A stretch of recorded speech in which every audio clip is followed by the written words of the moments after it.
Jadi saya menulis kan memang ya lumayan lama aja. Jadi tidak bisa dikatakan bahwa saya langsung menulis langsung bagus, itu yang enggak. Saya menulis dari 2000, akhir 2018 saya bangkit lagi sampai sekarang itu antologi saya sudah lebih dari 20 ya, dari 20-an dengan banyak komunitas menulis di Indonesia. Sampai akhirnya saya ketemu Jiwi, saya ditampol, dihajar, dicuekin, pokoknya itu hingga saya saya sampai bilang bahwa Jiwi ini adalah hidup ketiga saya. Saya sampai mengatakan seperti itu. Hidup ketiga saya, hidup pertama saya adalah ketika saya dilahirkan oleh ibu saya. Hidup yang kedua adalah ketika saya hidup dari kematian saya. Dan hidup yang ketiga adalah ketika saya menemukan JW, saya menemukan seorang coach yang tepat. Saya menemukan hidup saya di situ. Saya hidup lagi. Dan ada satu quotes yang tahun 2011 2021 mungkin jenengan lupa. Dia mengatakan, kita tidak tahu kapan kita mati, tetapi kita tahu bagaimana cara menikmati kehidupan dan cara untuk kembali dengan kematian yang baik. Dan dalam setiap Allah menciptakan, Allah memberikan kita kebaikan di dalam setiap helaan nafas. Itu quotes beliau, mungkin beliau lupa. Ya. Beliau sendiri, saya yakin beliau lupa. Saya membaca itu dan saya meyakini bahwa setiap detik itu adalah kesempatan kita untuk lahir kembali. Kalau memang keyakinan itu memang ada dan kita tetapkan di sini ya. Dan itu saya temukan justru di dalam menulis ya, dalam kelas menulis. Kenapa nggak saya lakukan? Jadi sebenarnya apa yang saya lihat kemudian saya tulis, apa yang saya dengar saya tulis, apa yang saya bicarakan saya tulis, bahkan apa yang tidak saya pikirkan pun saya tulis. Saya menuruti itu saja dan itu seperti ya mengalir dan kemudian jiwa ini kayak terpereteli gitu, kayak iklan deterjen itu ya. Ketika pakaian, satu surat pakaian kita kasih deterjen kemudian nah kotorannya biar. Itu analogi saya menulis di sini. Bagaimana cara kotoran itu bisa ya memang kadang diucek lebih keras, kadang disikat ya. Kadang kalau memang deterjennya tepat, kita rendam aja ya udah bersih. Oh, kadang ada yang tak sobek, tak gunting ya. Nodanya tak hilang-hilang gitu. Iya, seperti itu Mbak Dian yang saya rasakan. Jadi proses itu tidak langsung, tetapi alhamdulillahnya kenapa bisa lebih cepat dari teman-teman yang lain?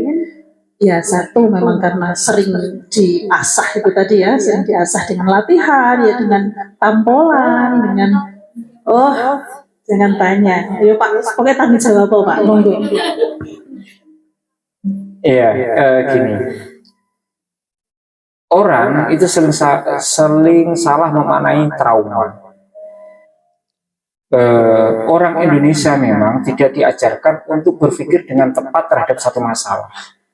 Orang Indonesia dihibur dengan sok sabar, dihibur dengan sok tawakal, dihibur dengan sok nerimo, sehingga konstruksi berpikir, manajemen konflik, kemudian pemberdayaan diri itu banyak yang gagal.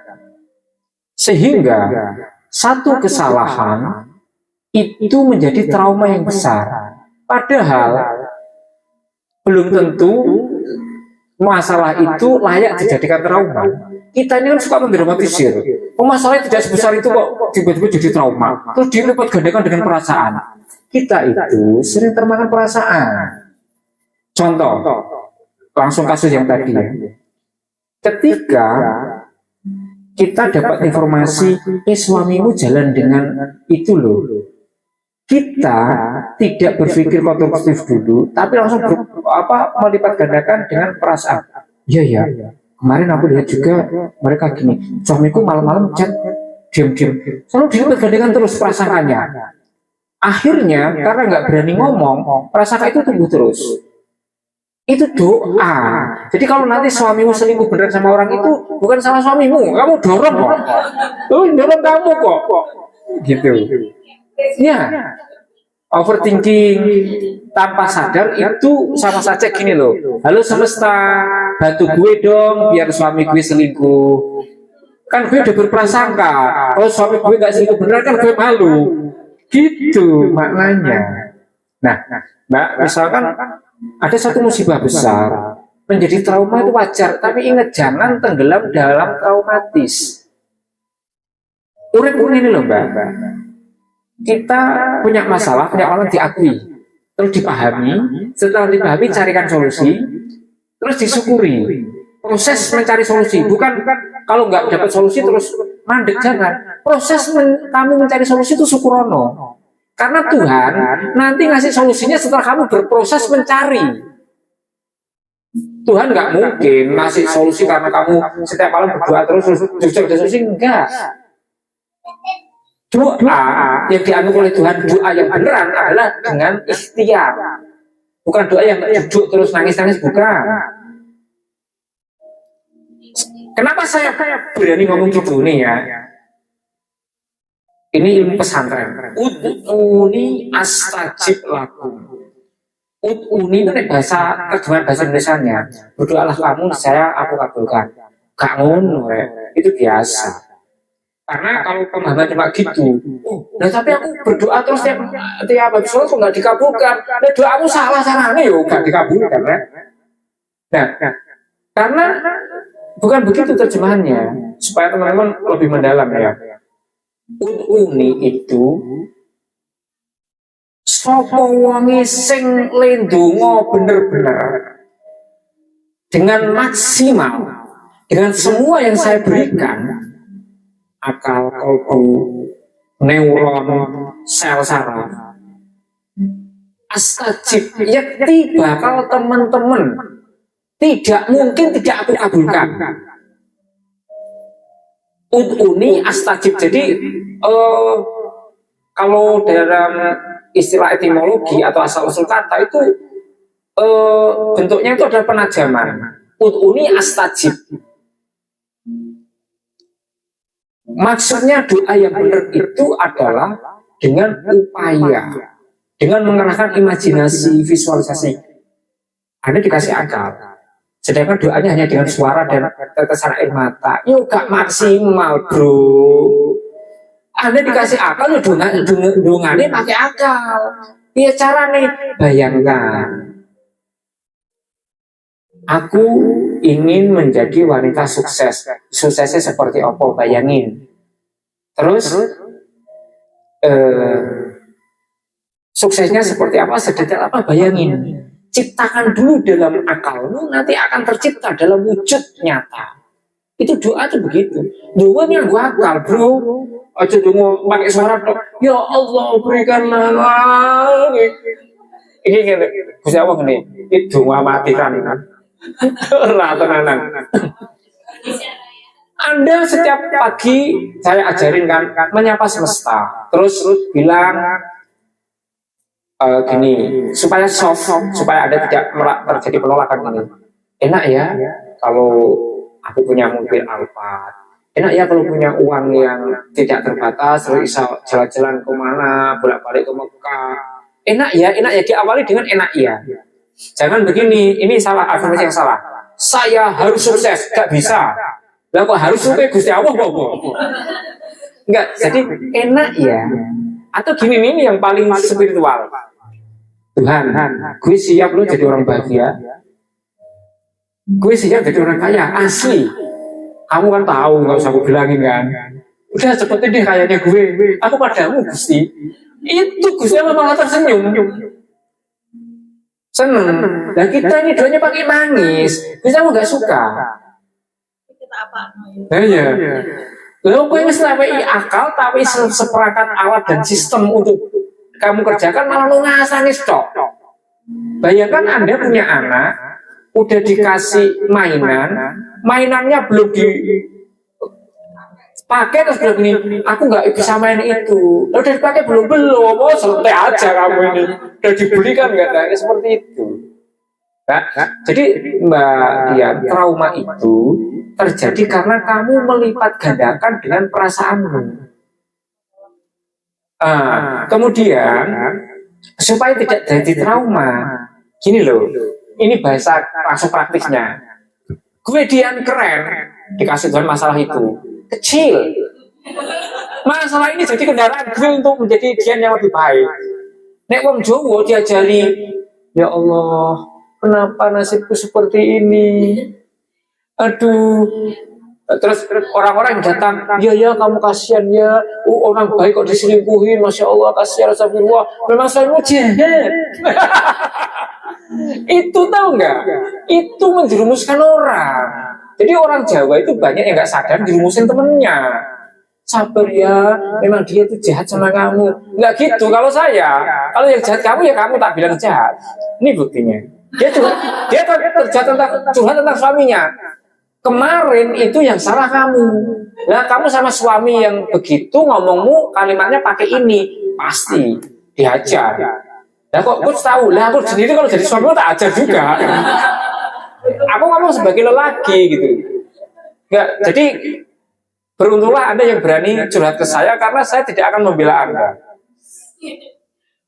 Enggak akan menjerumuskan Anda.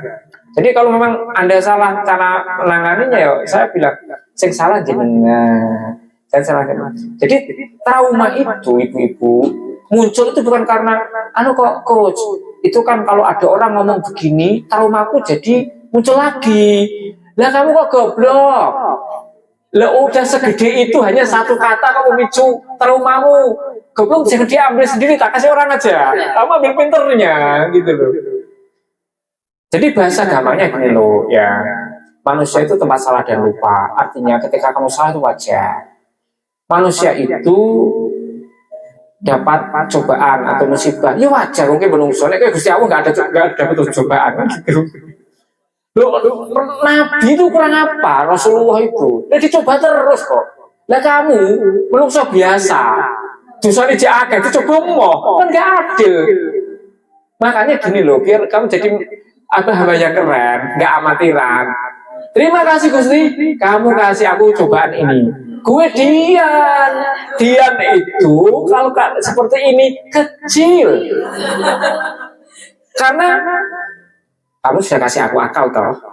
Kamu sudah kasih aku hati yang besar, kamu sudah kasih aku pengalaman hidup dan hidup sampai sekarang. Berarti Dian kuat ngadepin ini. Cuma ini loh Tuhan, cepetin dikit ya penyembahannya. Asik kan mesra kan sama Tuhan.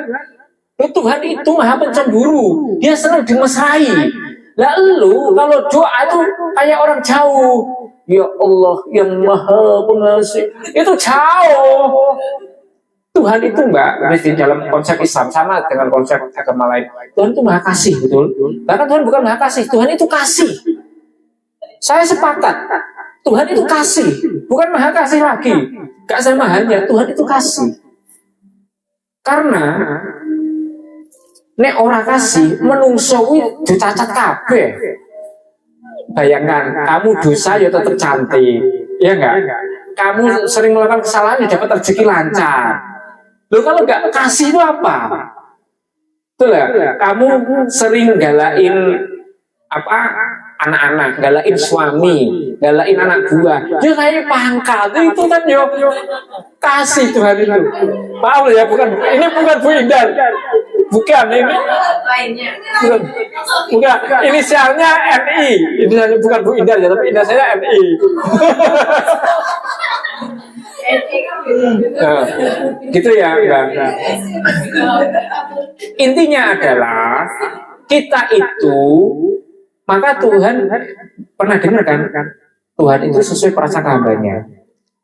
Ya itulah kenapa ada sering dimakan prasangka. Nah, apa dilalahnya prasangkamu jelek-jelek. Jadi mengalami trauma terus. Dikasih musibah misalnya gini yang saya mau kasih suami selingkuh. Kita kan mendramatisir dengan prasangka buruk. Salahku apa ya Allah? Terus kenapa suami bisa begitu ya Allah? Kenapa jahatnya wanita itu ya Allah merebut kebahagiaanku? Bukan kamu ya goblok, bukan orang lain. Kalau itu sudah terjadi gini loh. Thank you God. Kamu tunjukkan suamiku bisa selingkuh. Berarti dia laki beneran. Selingkuhnya sama wanita. Loh, sekarang itu rawan loh Mbak Christine. Karena takut sama istrinya, dia kumpul sama cowok-cowok. Dan nanti kalau keselnya sama cowok nih ya, dosanya besar loh kamu. Maka jangan sama suami jangan ketat-ketat. Nanti kalau kamu ketatin, dia kumpulnya sama cowok ya, dosanya nggak diampuni loh itu cowok sama cowok itu. No, jadi kasih peluang suami bahagia. Jadi ketika ada satu kejahatan dimunculkan di depanmu, kamu harusnya terima kasih. Terima kasih. Tuhan, informasimu lebih cepat dari aku juga. Asik loh. Nah, kata Gus Bahak ya, seorang alim ulama yang sekarang diakui secara internasional, dia ngomong, Allah itu lebih senang hambanya ngomong alhamdulillah daripada mengucap astagfirullah melulu. Kalau astagfirullah melulu itu dia ingat dosanya terus.